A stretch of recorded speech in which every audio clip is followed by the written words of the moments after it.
Hey guys, this is Dan with Gears and Gadgets. Thanks for tuning in. Sitting around last night watching TV and I decided, I really probably should do a miles per gallon test on my 2021 Ford F-150 with the 6-inch lift.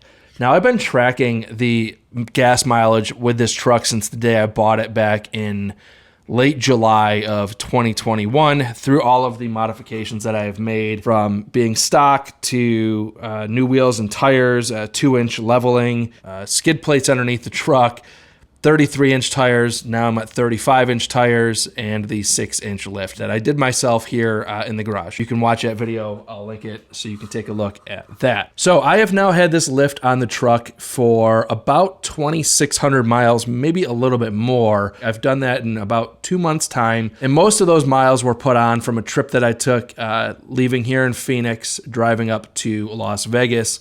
And then from Las Vegas over to LA back to Las Vegas, and then that trip back down here to Phoenix. Now for those trips, the ride quality was absolutely amazing. It really doesn't drive that much different than what it did as a stock setup. I was not anticipating that. I expected actually to have quite a bit of maybe even worse compromised highway driving, but the 6-inch lift here with the Fox shocks that I had to go with, the 2.5 Elites, are absolutely fantastic. I have them on the softest ride setting, and the thing really rides like a Cadillac. Last night, I took the truck on a 92-ish mile loop that I do on every MPG test, and that test yielded some pretty good results. 15.5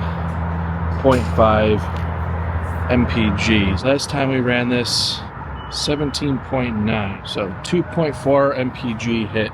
We've got the open country ATs, the Toyos 35-inch tires. We also have no skid plates on the truck either, including the cat skid plate's been removed, and I did not install yet the front skid plate.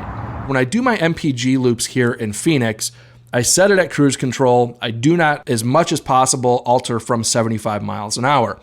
I think that's the most accurate, average driver results that you're going to see. But I'm not the average driver.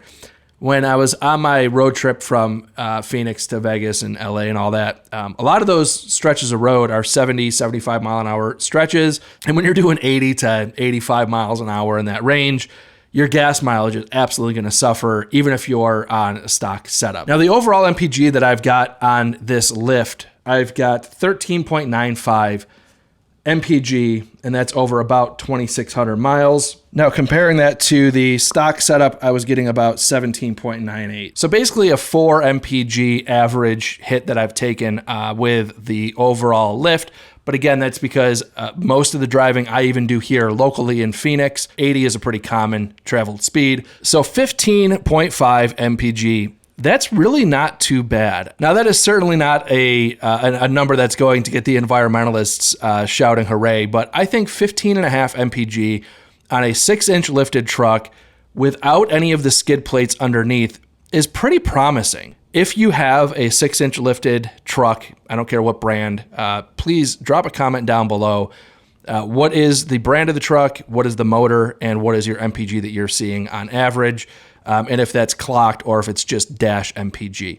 Also, if you have not calibrated your speedometer, don't even input any sort of what the car or what the truck is telling you MPG, because it's absolutely incorrect. This truck has been calibrated to the tire size so that all of that is accurate as well. So all in, I am going to do another test with the skid plate that came with the lift kit on the front, I believe.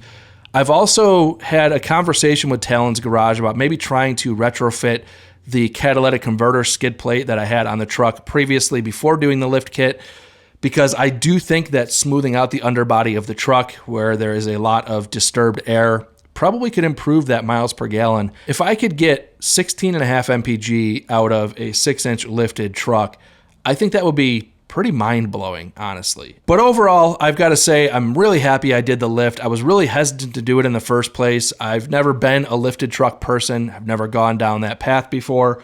I was hesitant based on some, horror stories that I've heard of ride quality and 11 MPG on the highway kind of stuff. So I'm happy that I haven't experienced either one of those.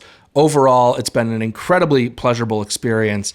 And I think the truck looks really, really good. It's not overdone. I don't have it stanced out in a completely absurd sort of way. I'm not really a big fan of like this huge lifted truck with 24-inch rims with like no sidewall on just ridiculous tires with a crazy stance. It makes it completely impossible to park. I really approached this build, and I'm going to continue to do so, as what does your average person want to do to customize their truck to make it something really cool and unique, but also not make it undrivable or unpleasant to drive. And I think I've done a really good job with it at this point. Now, of course, I want to thank RealTruck.com for sponsoring the channel, giving me the opportunity to really bring to you guys what I consider to be a truck build for the everyday person. And I've really been enjoying modifying this hybrid pickup truck. I'm actually really interested to see what the whole customizing of electric trucks eventually becomes. I'm a little bit worried about the lack of ability to really modify those kinds of vehicles without drastically impacting their practicality. And that's something that this whole truck build has been very focused on, is making it unique, making it something that is really a pleasure to drive, and keeping the practicality as much as possible in that process. So with that being said, guys, thank you very much for tuning in. If this is your first time tuning in, please hit that subscribe button down below. Remember, likes go a long way to help support the channel. I will see you guys next time.